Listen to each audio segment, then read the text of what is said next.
one morning when I made the discovery that my worst fear had come true. And chapter 1 of the book talks about my hands shaking and trembling, and I dialed a phone number that I dialed hundreds, maybe thousands of times, one of my very best friends. And the minute she, first of all, saw that I was calling at 5:34 a.m., she knew that you never get a good phone call at 5:34 a.m. And if it is a good phone call, you ask them to call you back at a more reasonable hour, right? Yeah. And so the minute that she picked up the phone, she recognized my number and she said, "What's wrong?" And that started a journey of me having to accept a reality that I did not want to be my life.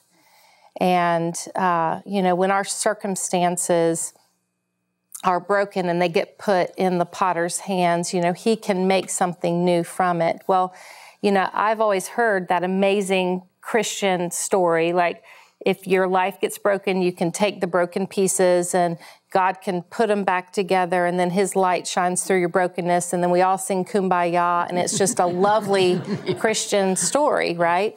But what do you do when you look around and there aren't broken pieces? What do you do when you look around and life has gotten so shattered there's nothing but dust?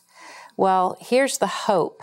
We serve a God who happens to like dust. As a matter of fact, I think dust is one of his favorite ingredients because it's from the dust of the earth that he chose to make his favorite creation, man.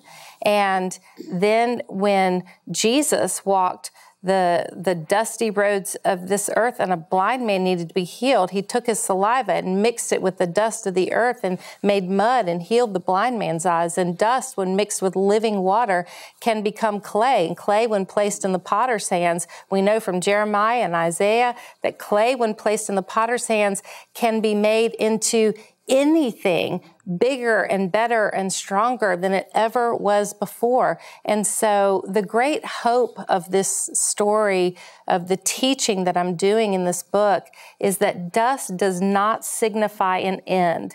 Dust is often what must be present for the brand new to begin.